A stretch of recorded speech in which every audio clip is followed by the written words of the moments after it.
gotten one of the handouts? I think there's a pile here that needs to go back. Okay. Good morning. My name is Jeff Goff, and I am the CEO of WSSC Federal Credit Union.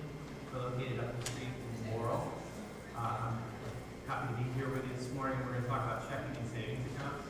Just a little bit about me. It's important to know I started in our industry about 30 years ago. I started as a teller and worked my way up to be the CEO of the credit union. So no matter what level you might start at, you always have the ability to move up in your organization, pointing that. The first thing I want to start off with, are there any questions that you might have coming here today regarding checking or savings accounts? You don't want to address those before we get into what I want to talk about. Nothing? Okay. Right. The couple things I'm going to leave you with is, one is, if it's too good to be true, it probably is, and I'll touch on that a couple of times.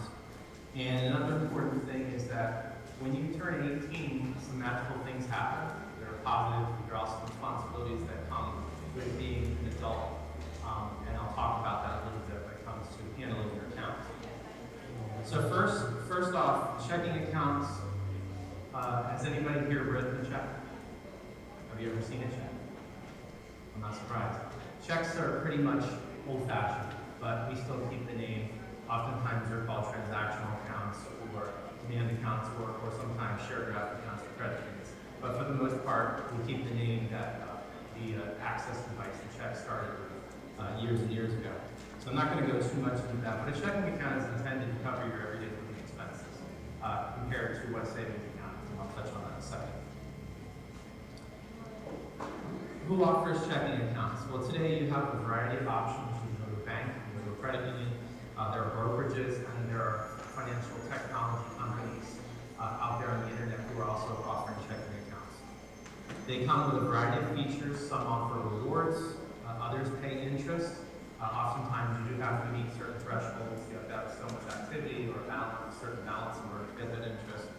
And they're sometimes tied to particular products or services like Venmo, PayPal, and such things. Funds in checking accounts are insured. This is something that's important. You know, is that whether it's at a credit union or a bank, your deposits are insured by federal insurance agencies.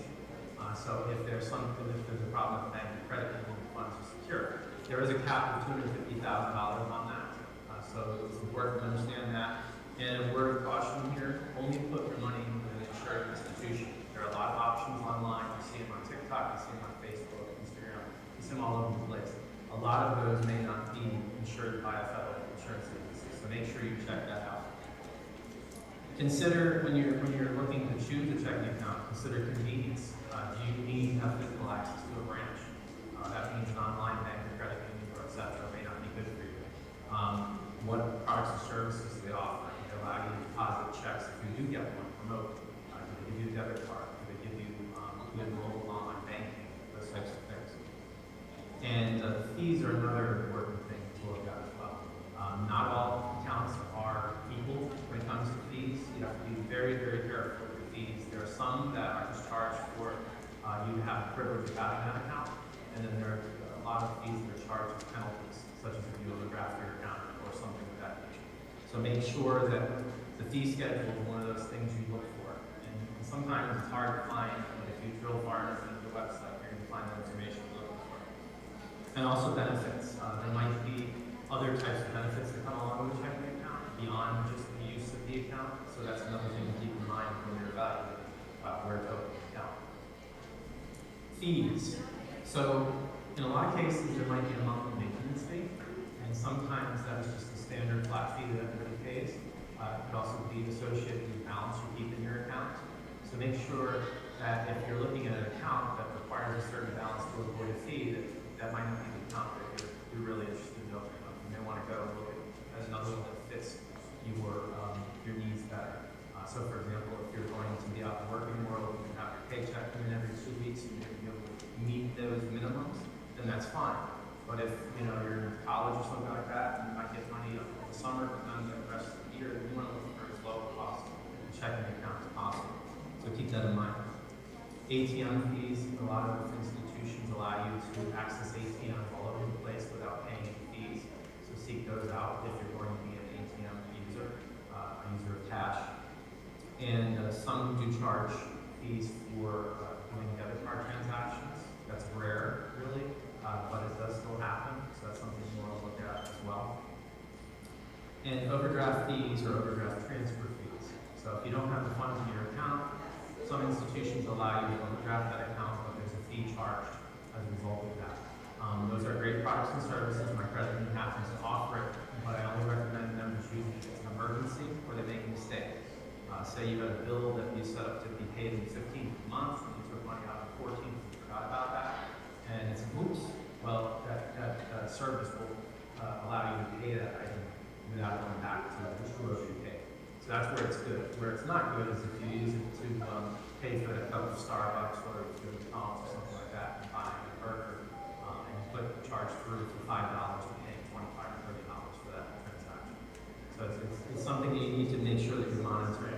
Understand what's associated with the account, and then manage the funds in the account as best you can. Oftentimes you can connect the savings account to a checking account, which means that if you overdraft the checking account, it will take the money from the savings.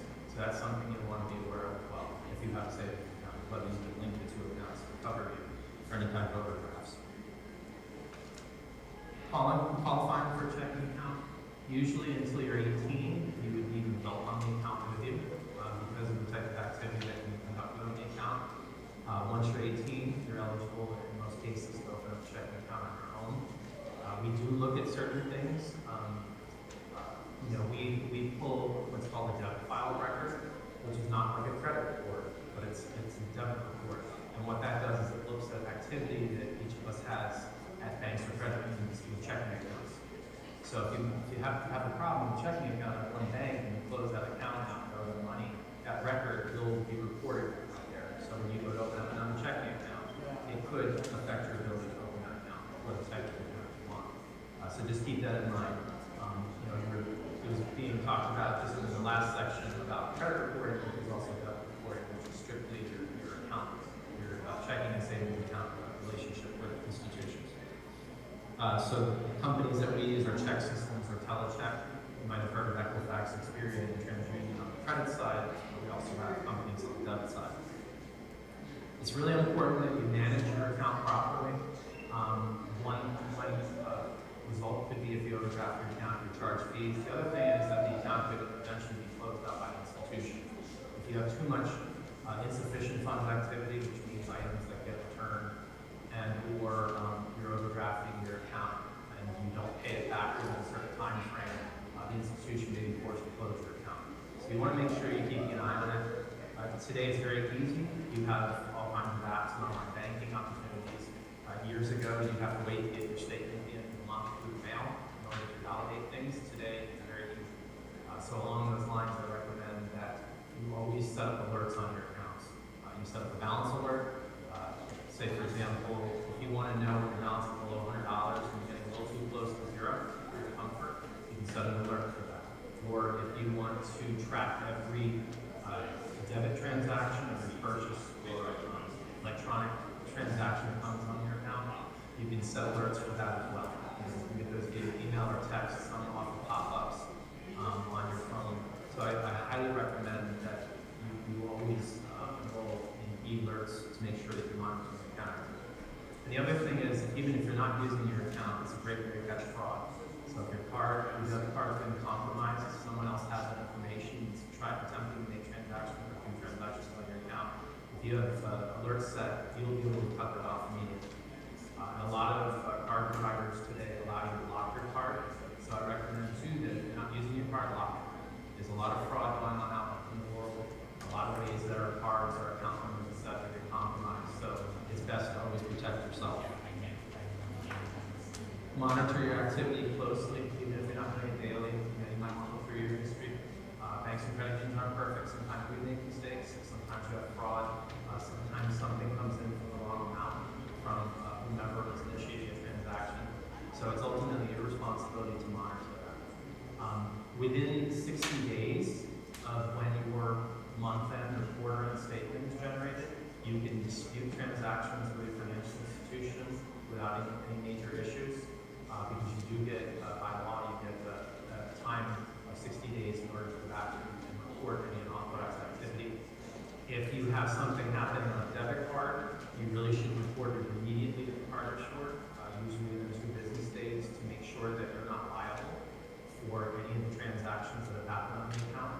You might have seen Visa and MasterCard offer $0 liability.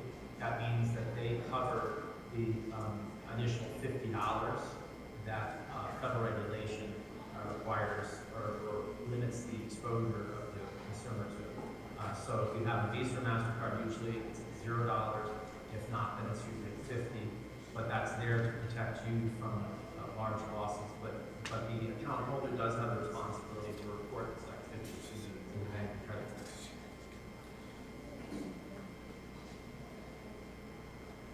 union.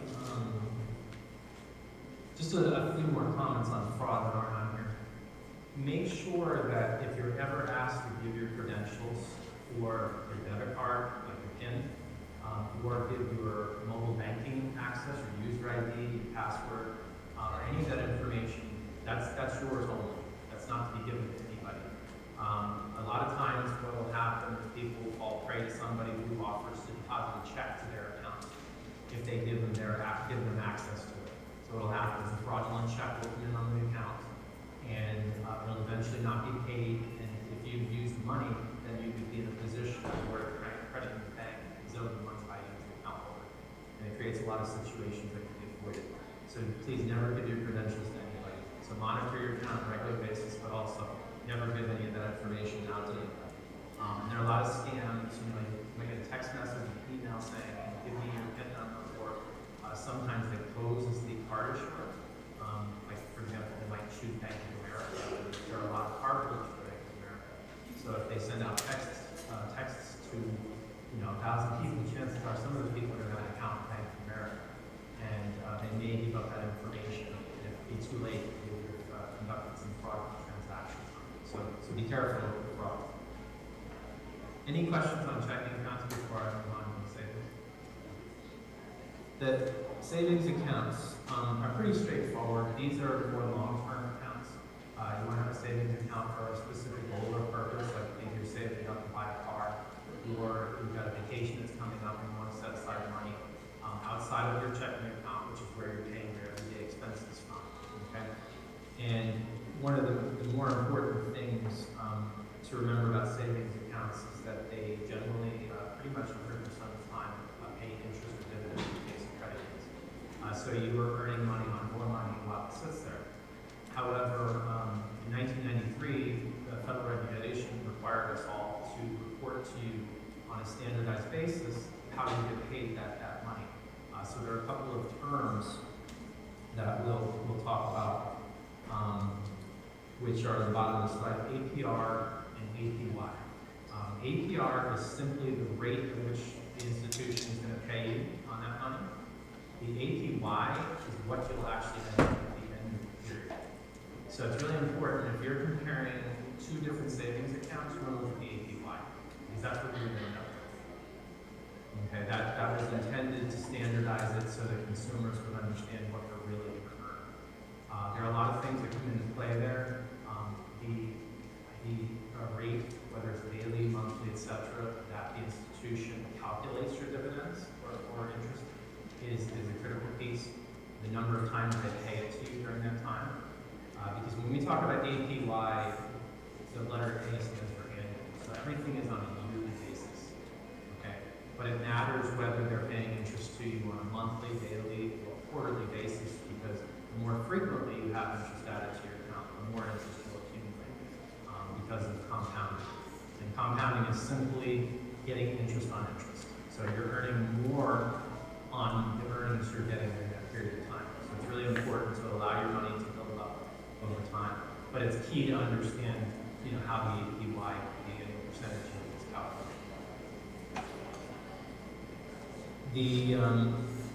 There are a lot of places you can compare rates. Obviously you can visit individual websites, or you can go to aggregators like NerdWallet or some of these others, bankrate.com, that have a lot of institutions' information. Sometimes it's probably better to do your own investigations because a lot of those are paid advertisements. So sometimes it may not be the best option available to you. So you want to make sure that you're a smart shopper when you're doing this. So when it comes to the interest calculation, I put in a couple of examples of what would happen if you put $1,000 at 3% and you let it sit there for a This example assumes that the interest is going to be compounded quarterly. So usually that's on a calendar quarter. So it would be 4 times a year during a 12-month period that you would have interest paid, and that would build from there. So if you were to put $1,000 into an account today at 3% interest, which is pretty easy to do because you have those options online, you would end up with $1,030.34 at the end of 12 months.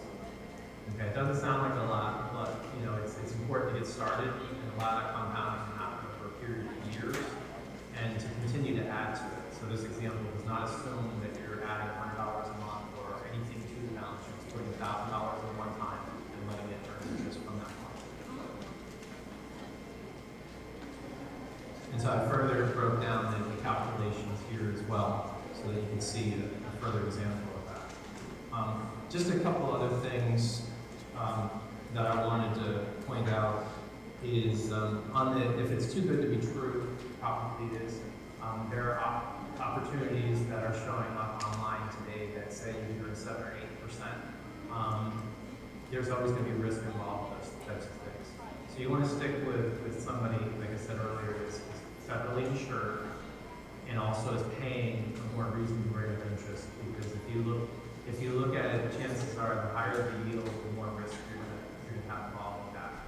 And I hate to see anybody fall prey to that type of thing, because usually once the money's gone, even though the federal government might investigate it or the police might investigate it, the chances of getting back the money on white-collar crime are very slim.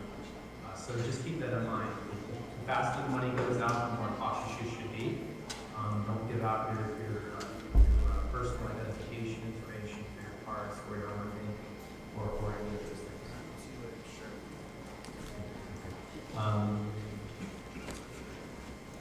And that's pretty much it. The key thing is make sure you're monitoring your account history, regardless of whether it's saved or checking. Like I said, it's too easy for bad actors to commit fraud on banking customers today. So you want to make sure that you're monitoring. It's your money. It's ultimately your responsibility to monitor it. As much as financial institutions might have systems in place to monitor that type of thing, we can't guarantee on a regular basis that we're going to catch up.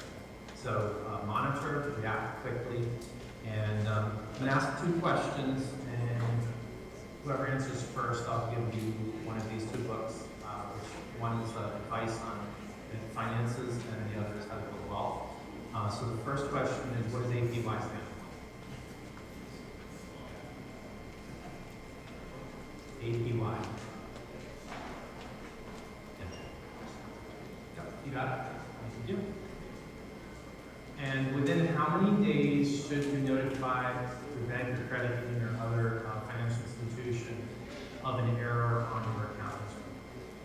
You start your statement, you notice that there's something that's not right. How many days do you have from the time that statement goes out?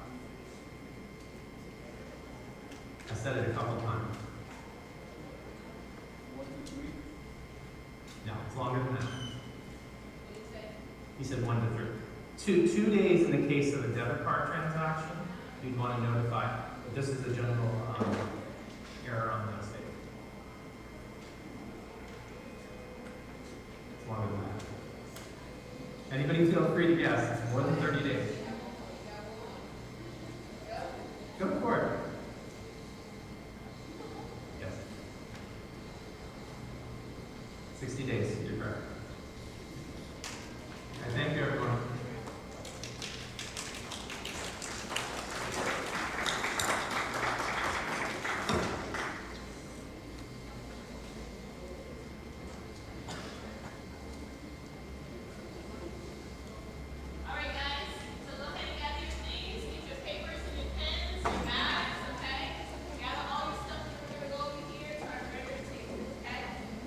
Gather everything, let's go.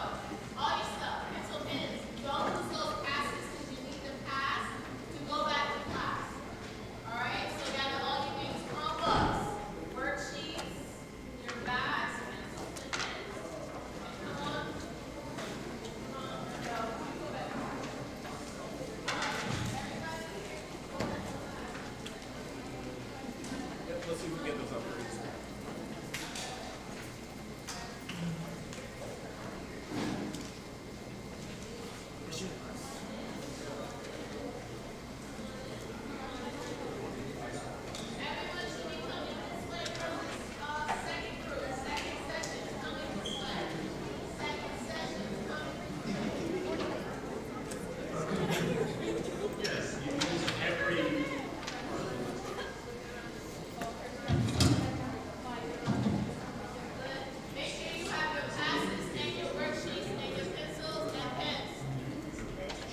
Yeah, she's got that.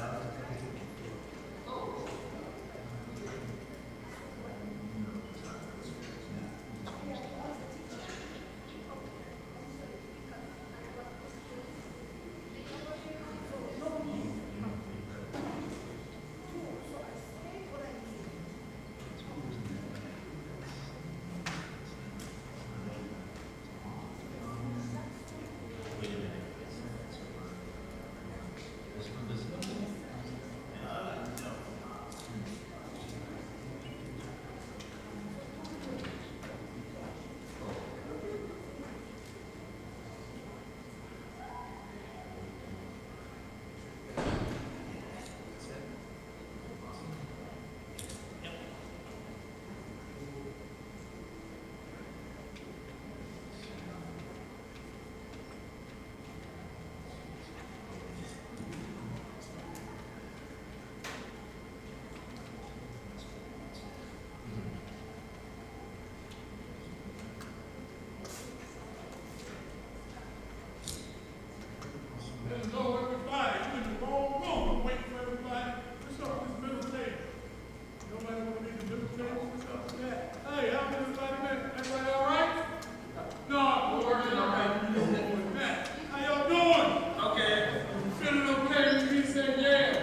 Lord speaking to you. Can y'all hear me okay? Or do you want me to talk like four songs? Which one? Mike? No Mike. Mike? No Mike. Okay, we're going to do the mic. All right. What's your name, sir? Hey, Brandon, how you doing? Look. Before I get started, I'm not feeling this. First of all, is something wrong with this rope right here? Tell me, because I'm not going to stand by the road with something wrong with this rope. There's nobody sitting on this road. Everybody's on the outskirts. But before I get started, Ms. Miller, I have until 2. Okay, all right, excuse me. Yo, check this out. I need to fill the room. I'm not feeling y'all. What's your name? Huh? Hey, Hippie, how you doing, Enrique? How you doing, man? Good. Look, I'm Roberto Grande, okay? Now listen up, man. Y'all gotta give me some love over here, okay? Y'all gotta let me know. I want to get into some participation. Are y'all with me on that? Yes. Now, clap your hands, everybody.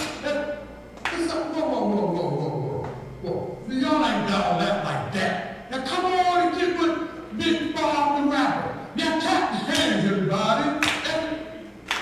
Wait a minute. Am I speaking in a foreign language? Now clap your hands, everybody. Everybody clap your hands. If you're feeling good, like you know you should, everybody say, oh yeah. No, seriously, y'all don't like me? Is my deodorant? Is my hairspray? Now clap your hands, everybody. Everybody clap your hands. If you're feeling good, like you know you should, everybody say, oh yeah. Oh yeah. Well, I am Mr. Big Bob, and I'd like to say hello to the black and white, the red and the brown, the purple and yellow. First, I got it. Oh man, y'all make me work hard up here. I'm working harder than a one-legged man on the treadmill. Come on, help a brother out. Okay, let's get into the presentation. I'm here to talk about the stock market. Understand the stock market. Anybody know what anybody ever heard about the stock market? Raise your hand. Okay. Anybody know what the stock market is? Raise your hand. Okay. Now, this is a short limited time. I'm going to try to give you as much information as I can. And not going to get everything, but if there's anything that you get from Mr. Big Bob today, is that you control your money, don't let the money control you. You can ask me, you control your money. No, so hold on. I ain't never seen nothing like this in my life, y'all. What's up like that? Now, I know some of y'all are introverts. I know what that means. But forget all that, drop all that stuff. This is about audience participation. Are you feeling me, sir? Okay? So when I ask y'all to say something, man. Give me some respect. I'm a grown man up in this picky, the chisel manizzles. Am I feeling me? Man, I ain't never seen a class like this in my life. Man, you make a dead man want to walk and triple man talk. Jesus Christ. All right. So let's talk about investment, okay? Wealth. Anybody know the difference between being rich and being wealthy? Rich and being wealthy. Okay, let me tell you a little secret. There is no difference, okay? But let me tell you what wealth is. And I know you probably don't know this, because I know you've heard of many definitions of wealth, right? But wealth is the absence of economic anxieties. That's what you need to know that wealth really is. Because when you talk about making money, working, and getting a check and compensation, a lot of people get stressed out. Working. But it's not about an income, okay? It's about, what your money can do for you. So I want y'all to repeat after me. You don't work for your money. You have your money work for you. Oh, we're coming down, baby. I'm fired up like a man smoking a cigarette at the gas station. I'm about to blow up. Yeah, I'm feeling you now. I'm working on you. I'm chimmy. I'm scratching y'all. So, I'm like this all the time. And I don't even drink and do drugs. Isn't that amazing? Okay. And remember this. The happiness in your life depends on the quality of your thoughts Okay? Don't ever forget that. Okay, look, now, so let's talk about some wealth. So one of the ways about building wealth is how do we build wealth? You know, because wealth is important. Now, how many people here like money? I like more. Oh, okay, now we're waking up. That's good. Now, how many people heard this? Money is the root of all evil. Raise your hand. If you, okay, raise your hand if you believe that.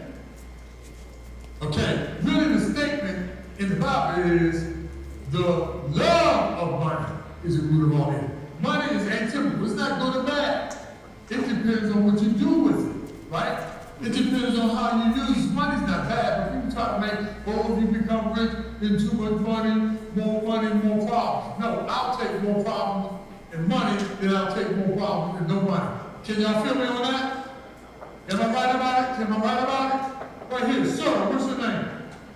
Yes, you. Huh? Spell it. D-U-L, C-U-L, C-U-A. Pronounce it. Ford. I got to work on it, I'm sorry. I'm sorry. So look, all right, here we go. Let's get this started. Common ways to make wealth. This is important, right? Because most people think that most people who are wealthy is because of inheritance, like somebody in their family. That's a myth. It is not. Most people's wealth is not made by inheritance. It's made by investing in the stock market. It's made by investing. Most people, then you got home ownership. Most black people and Hispanic people, their biggest asset is their home. But there are more assets than just your home. Okay? And then there's entrepreneurship. Anybody know what entrepreneurship is? Right here. When you own your own business, what's your name? Cynthia. I love your hair. I'm gonna put that same color in my hair. That, what is that, like spice cognac or something, blondie or something like that? I knew it, I was close. Okay, so think about that, y'all. Wealth is important. Wealth is important. Wealth allows you to do what you want, when you want it, with who you want, wherever you want, right? So it's not about just having a job, right, where you're working for money. You want to make passive income. You know what passive income is? Where your money is working for you and you don't have to work for it. I'm not talking about a job where you work and you get a compensation and you be all stressed out and you're all tired and you work at 85, 95. I'm talking about where your money works for you, and that's why people invest in places like the stock market. That's called passive income. You want your money to work for you. What's your name, sir? Nelson? What's up, Nelson? Your last name Mandela? I was close. Wow. Bam! So, wealth. Are you interested in wealthiness? Are you interested in being wealthy? No, I don't get no guest up. You got a pocketbook like that, you got to be into it. How about you, right here in Ocean City? How you doing? What's your name? Huh? You kidding me? Your name is Samantha? Oh, that's a beautiful name. Okay, so listen up, y'all. Wealth is important because it allows you to do the things that you want to do and not let somebody dictate to you what you're going to do. You understand what I'm saying? Now, pronounce it again. Corn.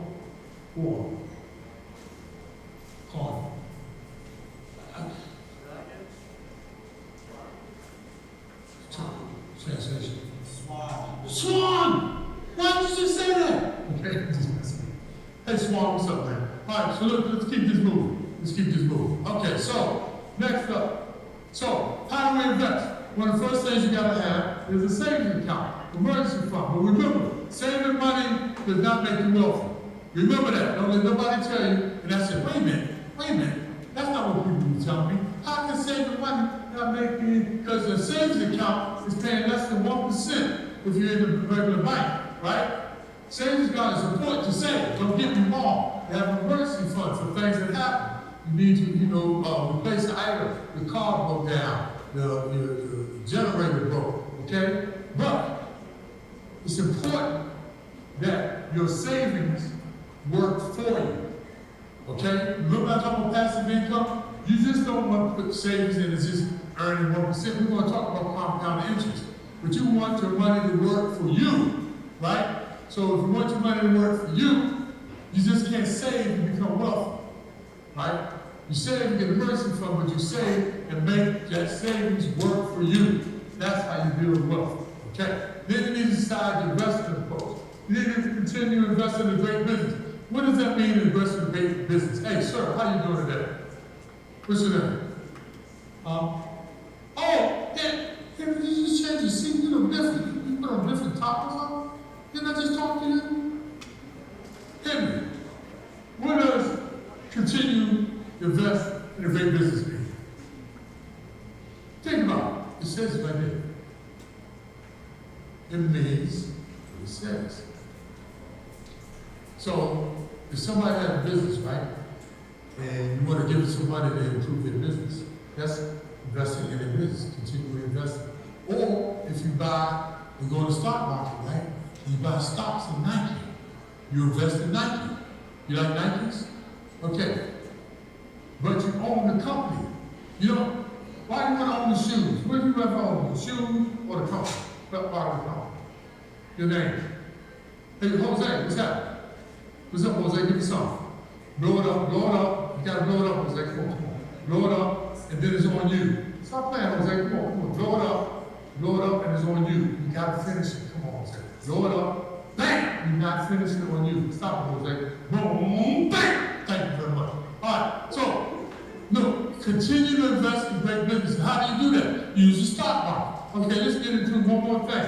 I want to go through this quick. You got to establish goals. First of all, before you invest or do anything, most people who write their goals down complete their goals. Trying to hold them in your head is hard. People don't do it. So you write your goals down. And what is more important than goals is your values. Your values are important to go hand in hand with your goals. What are your values? Things that are important to you. People think thoughts come first, then they think emotions come next, then they think feelings and actions. No, the first thing that's supposed to happen is your beliefs. Because what you believe in is normally what drives your decisions. And if you believe in what is of value to you, what is important to you, that's what is value. And then you come up with your goals. And you make sure that they're in sync with one another. And then you have a risk tolerance. We're going to talk about risk tolerance because it's important, very important. Risk is in everything, and it's especially important in the stock market and investing. There's a thing called risk and reward, right? Risk and reward. The lower the risk, which is the savings accounts, like I said, give them every 1%. If you're lucky, you go online and get 4%. But the lower the risk, the lower the return. But if you start taking high risk, it becomes the higher the risk, the higher the return. You must always know your risk tolerance. Whatever you're investing, if you get into the stock market, if you're getting into cryptocurrency. Anybody know cryptocurrency? Anybody heard of cryptocurrency? Sir, how you doing? You got any crypto over there? I do. I'm into crypto. And remember this, if you invest in crypto, you make sure you use money that you're willing to lose. Watch out there now, Jim Phone. Stop laughing. This is the risk pyramid. Okay? No, the bottom is broad because it's low risk. But as you go up the risk pyramid, it gets smaller and thinner because it's more risky. And these items, look, cryptocurrency is one of the highest risk investments that you can. You must always know risk and reward. So now, what is the stock market? The stock market is where shares of companies and other financial instruments are bought and sold. Okay? But the stock market is the primary indicator of the economy. How business is doing, how Microsoft is doing, depends on how the company is going. And if they're earning more money, that helps the economy. And that's why you have the stock market where people can buy and sell stock in a company, right? You must understand that. The next thing is the three main things you need to know, because people always get this mixed up. You have the stock market, which when I said what? That's the buying and selling of stocks between each other. That's the stock market. But then you have the intermediary, and that's where you actually purchase, the activities go on, such as the New York Stock Exchange. Anybody ever heard of the New York Stock Exchange? That's where this happens, right? And then you have the stock index. It's an index which actually tracks the stocks, a collective performance of stocks, to give you an indicator of how the market is doing. And let me give you a quick example. Okay, anybody heard of the Dow Jones? The Dow Jones 30 is the top 30 companies, the top 30 most largest earning companies. And they track those because they say if you track these, right, these 30, you can sort of tell how the economy is going. Who's in that 30? Amazon. If Amazon is doing well, Google is doing well, Apple is doing well, then the economy is kind of doing well. It's indicated bad, right? So, and some people say, and then NASDAQ is usually tech stocks, like Amazon, Dow Jones is American Express, and McDonald's and Nike, and NASDAQ is usually tech stocks, and the ones that you know.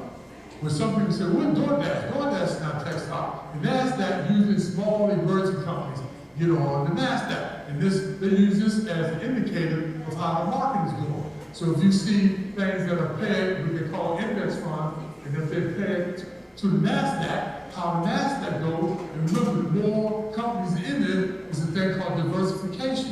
Instead of having all your money in one stock, which is a big risk, you can have your money in several. Now, there's four main asset classes. The first one is stocks. Stocks are what you own. That's ownership. Why would you want to wear the Nikes? Wouldn't you want to have ownership in the company and see it grow? You put on those Nikes, before you know it, after a year, they're all worn out. But if you had shares in the company, boom. Then there's bonds. Bonds is like a loan. Bonds is like a loan. It's the state of Maryland wants to fix that bridge that just broke down or the potholes, they'll put out a bond. They'll borrow money from you, and they'll give you a principal, and then they'll pay you interest on the principal. And that's how you invest, right? Your principal earns interest, okay? You with me? And then there's money markets. And notice it's going from riskier, and this is the level. High risk, medium risk, this is low risk.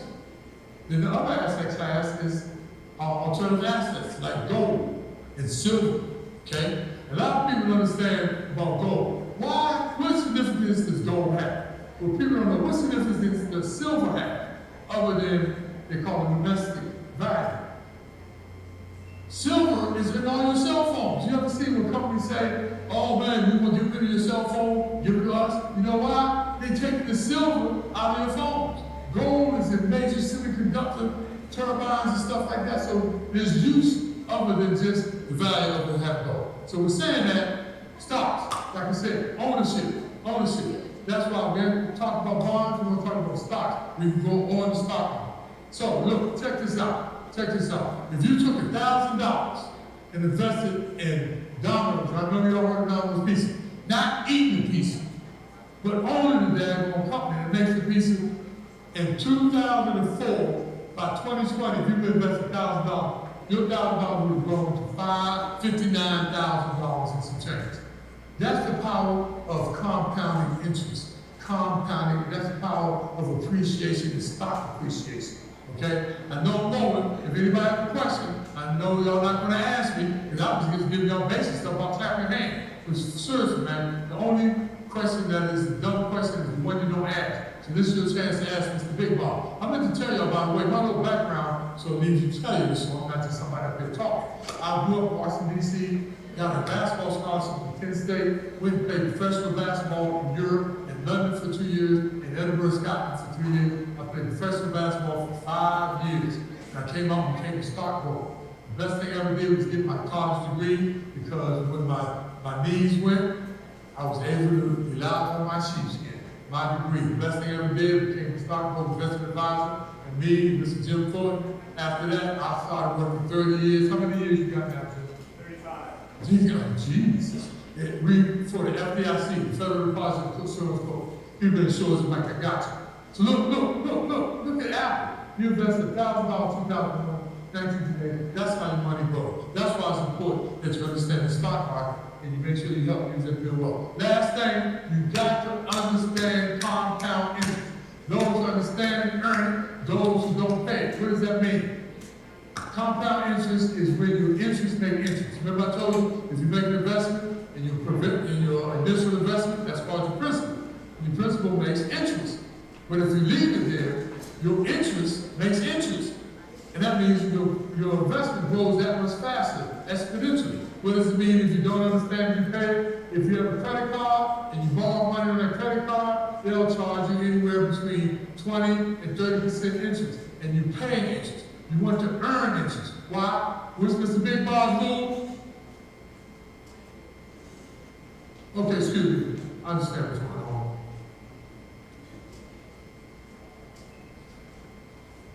I'm gonna stop playing.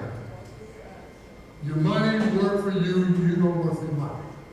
You control your money on the term. What's Mr. Big Bar's rule? Thank you, thank you, thank you. So last thing, look, this is how compound interest, right? If you invested $112 a month at 16 and 9% interest, by the time you're 65, that will go to $1 million. And you didn't do nothing.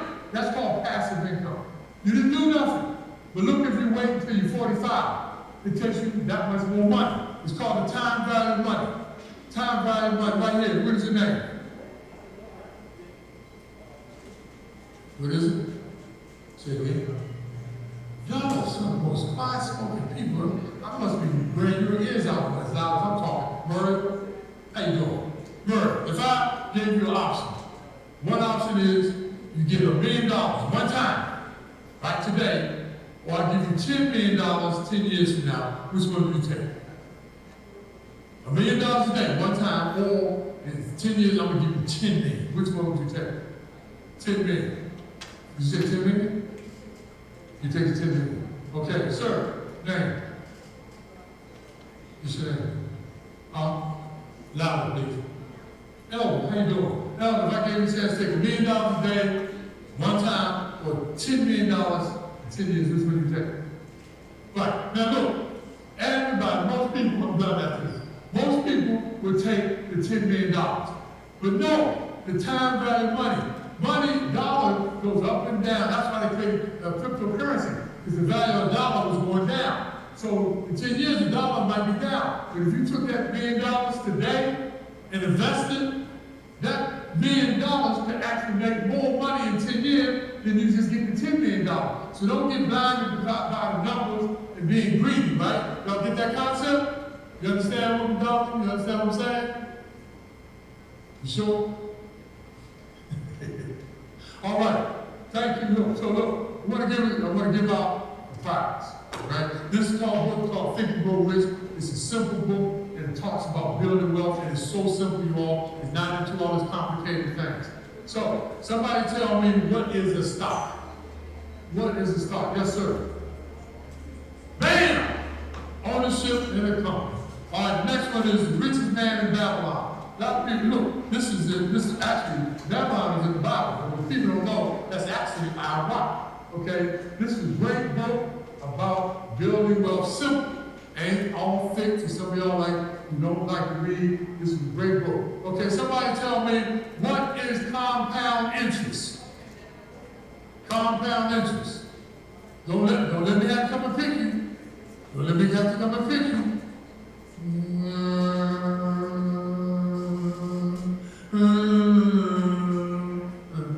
Excuse me. What are you reading? What are you reading? You're trying to fake me out. You're trying not to make eye contact. Right here. Compound interest. Remember, I said if you invest in something with your principal, you make interest, right? You make money on it. But compound interest is more. You wouldn't listen, were you? I'm gonna tell you though, that's okay. Try to fake me out with the old reading thing. Okay, bam! What's compound interest? Yes. Yes, bam! It's when your interest make interest. Okay, thank you all for your time. I was just messing with y'all. I know y'all like this big guy is too bombastic for me. He's coming at me in my face. I apologize. I don't mean to be that way. I just want y'all to learn because I want you to grow. If you're not growing, remember this, you all. You are dying. And just remember this. The happiness in your life depends on the quality of your thoughts and your friends. And if you think practice is boring, try sitting on the bench. All right, with that, thank you so much, you all. Thank you. Do me a favor. Seriously. All seriously. Y'all don't have to clap, because I'm not that kind of person. You know what I'm saying? But I'm going to turn my back. And if y'all want to clap, Y'all go ahead and clap. Yes! They are alive! Thank you, Lord. Thank you, Jesus. Thank you, all. All right, guys, so go ahead and gather your worksheets, your pencils, your pens, bags, problems, your life. Grab your whole life. This is the Hold whole your life. passes. Oh, wait a minute. Passes, and then we're going to go this way. Did we pass these up? Yeah. Yes. Okay, thank you. Everybody needs to gather their seats. And then we need to walk this way so we can be on the wonderful building that we have. Thank you.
Hey, you all, thanks for coming. Thanks for coming.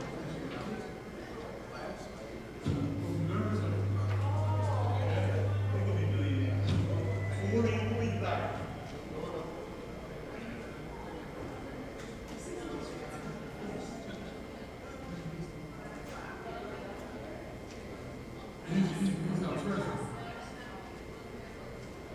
She was in the yes. Thank you.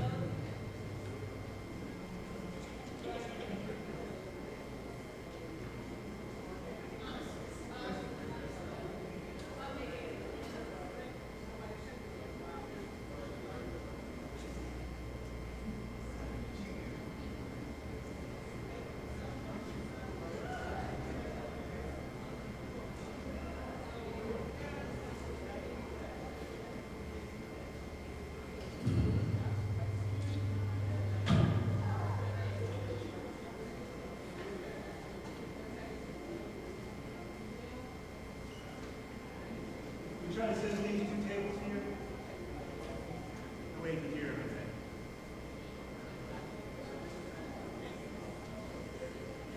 These two tables.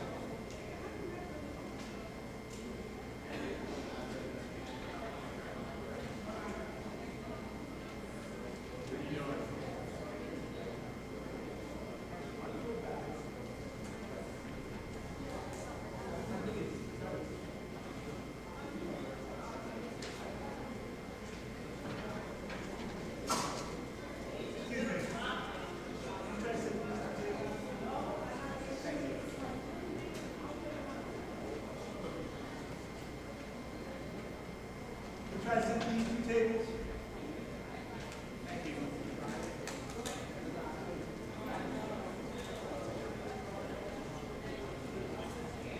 Yeah.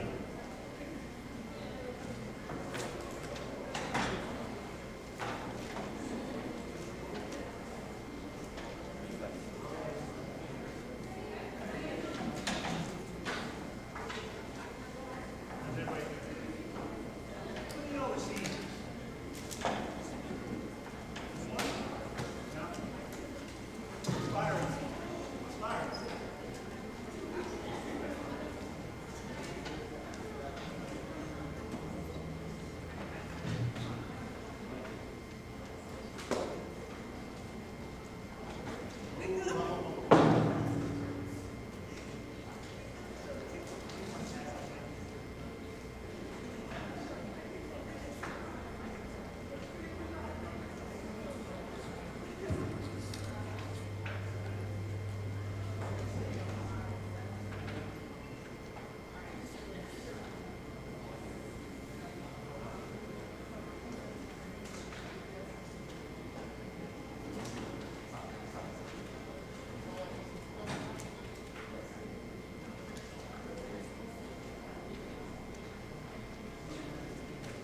Good morning.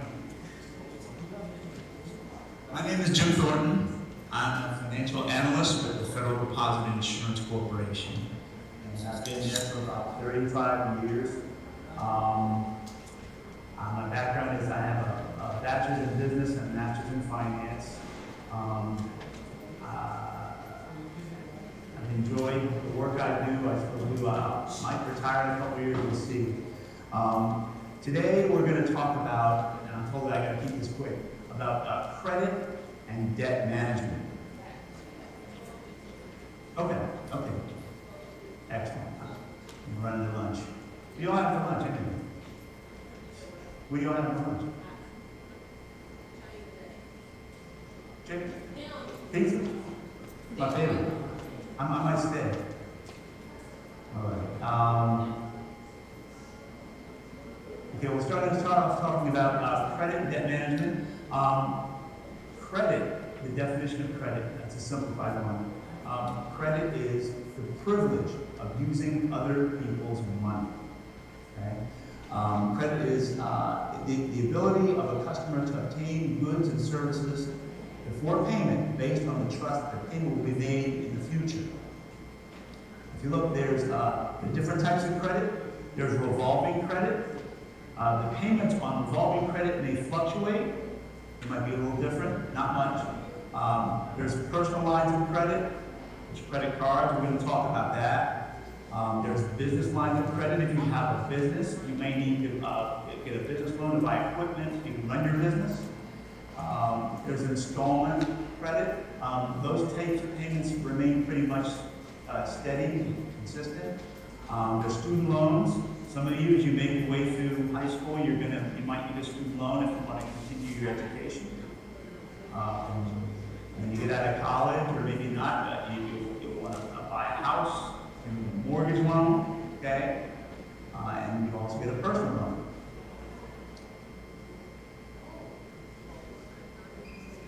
Okay, FICO scores. How many people have heard of FICO scores? Okay. The people who invented the FICO score, one guy was an engineer, the other one was a mathematician. They came up with the FICO score. They invented it many years ago. It's called the Fair-Isaacs Company. And they don't tell us how the credit score is calculated, but they do provide us with a breakdown of what constitutes the credit score. The credit scores range from the low end of 300 to 850. So we want to be moving towards the higher end as best we can. You're always going to find yourself trying to improve your credit score. Okay? The components that make up the credit score is your past payment history. Makes up 35% of your credit score. Okay? Outstanding debt, how much outstanding debt you have, makes up 30% of your credit score. How long you've had credit makes up 15% of your credit score. New applications for credit. How many new applications have you applied for credit? Makes up 10%. And then the type of credit that you're applying for. You can be applying for a mortgage loan, a car loan, just a regular credit card, a gas card. So the type of credit you're applying for makes up exactly 10% of your credit score. You always want to be striving to improve your credit score. The best way to do that is by paying your debts on time. And being careful about the amount of credit and debt that you take on.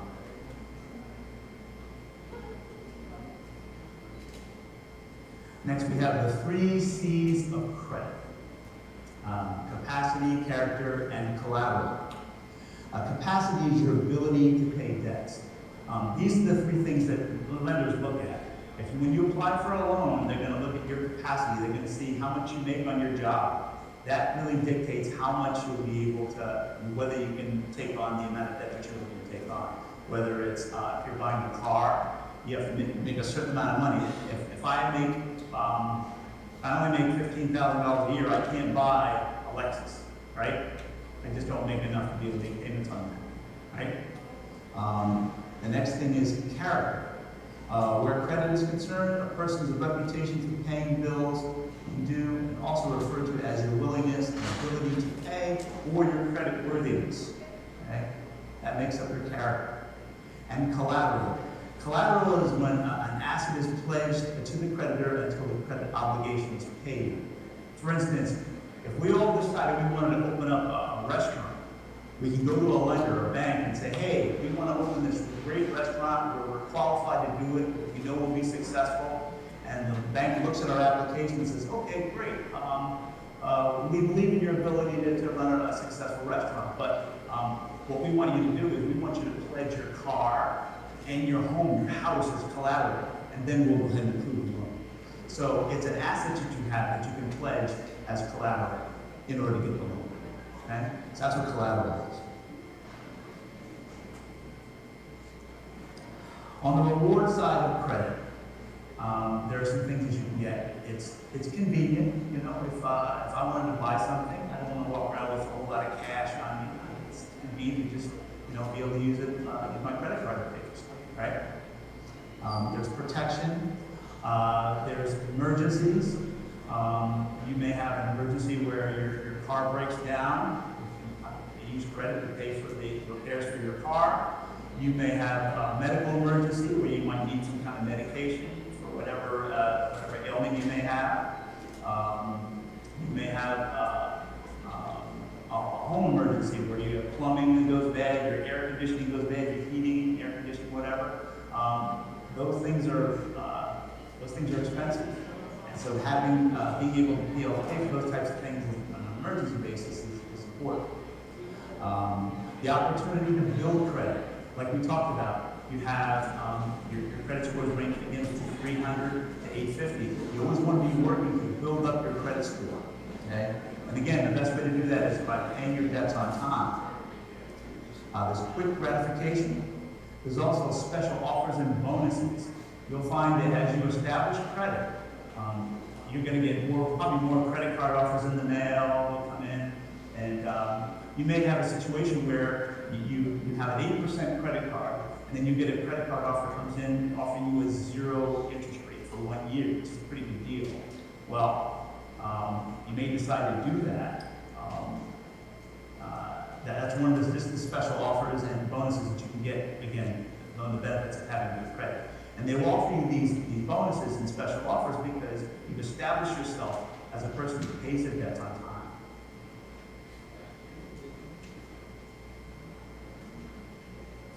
The economic benefits of good credit. Lower interest rates. Again, if you establish yourself as a person who pays their debts on time, a lot of credit card companies some will lower your rate, they'll offer you a super low rate. Okay? So you'll get the best terms on credit if you have really good credit history. So those are the economic benefits. The availability of credit. You may have a $1,000 limit on your credit card, but because you've always paid it on time and you're consistent about it, they may raise it to $2,000 or more. Okay? You get extended more credit when you've established a pattern and a history of paying your bills on time. And enhanced opportunities for insurance, job security, being able to pay utility bills and things of that nature. So those are some of just the economic benefits of having credit, good credit. So you've heard about all the great things about using credit. Let's consider potential risks. Interest. There's always interest. Remember, we talked about how having credit is the privilege of using other people's money. Well, there is interest that goes along with that. Okay? Not every credit card company offers has the best interest. So you want to shop around and look for which credit card company you want to use to give you the lowest interest rate. Okay? Overspending. If we use credit too much, we find ourselves, if we open one credit card, another, we find ourselves overspending. And you remember, you've got to pay all that money back. Put it on, you can charge it if you want to, but you're going to have to pay that back at the end of the month. Also, if you don't pay off the end of the month and you just pay the minimum, then you're building up a lot of debt. Okay? And interest gets charged on that outstanding balance, and it can grow quite quickly. Okay? Remember, if you're in debt, they're making interest off of you. You're not earning. Also, identity theft. How many people here experienced identity theft, heard of it. Yeah, yeah. So, that's another potential risk of credit. The way to avoid that is whenever you get your credit card statement, always look at every line item on it and make sure that all the charges on there are yours. And if you see something on there that doesn't look right, report that to the credit card company right away. What they'll do is they'll research it, they'll put that aside, and make sure that they'll research. They find out that if it's fraud, they'll take it off altogether. But you've got to report it. You've got to monitor it. Poor credit affects your ability to do a lot of things. Get a credit card, buy a home, finance a car, buy life insurance, rent an apartment, get a job, get a smartphone, get a security clearance. This is a sample credit card disclosure statement. Credit card companies are required to provide you with this by law. If you look at it, the first line item here, it shows the first year they give you a 0% interest rate, which is great, but the devil's in the details. If you look at what they address late payments in 3 sections here. The first one, they say that just one late payment, and they can adjust your interest rate up to 29.99%. Yeah, that's crazy. The next line item that addresses late payments is if you're one late payment, they can charge you a $19 fee on top of that if your balance is up to $250. And if it's more than $250, they can charge you a $39 fee on top of the higher interest they're already charging. And the last item for late payments is it'll affect your credit score. Okay? Again, every credit card company is supposed to provide you with this. But again, read it very carefully. Most people don't even look at it. But again, the devil's in the details. You want to really pay attention. Some final tips on responsible credit use. A, you want to pay your credit card balances in full. If you want to avoid the interest and charges and all that stuff, just pay it in full. Pay it in full. B, use credit cards for planned expenses. Okay? Make sure you plan for the expense. Don't just buy something on a whim. Okay? C, set a credit limit. Tell yourself, hey, I'm just only going to charge $200 this month. I'm not going to charge $300 and $400 and $500. Okay? D, avoid cash advances. Okay? Cash advances are notoriously bad because they charge fees, higher interest, and they just take you down a really bad road you don't want to go. So avoid cash advances. And E, the last one is regularly review your credit card statements to make sure that every charge on it is actually yours. Okay? Again, if you see something, you got to report that right away so they can research it and put it in dispute. And finally, these are some quotes about credit. Just because you can afford the payments doesn't mean you can afford the item. Another quote is, it's not your salary that makes you rich, it's your spending habits. And the last one is, the quickest way to double your money is to fold that dollar bill over and put it back in your pocket, or put it in the bank. That concludes our section on credit and debt management. Are there any questions? What's the credit score called? Called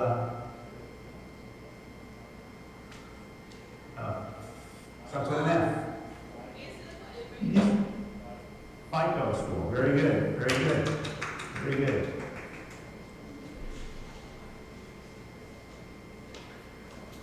There you are. What should you do if you notice something on your credit card statement that you didn't charge?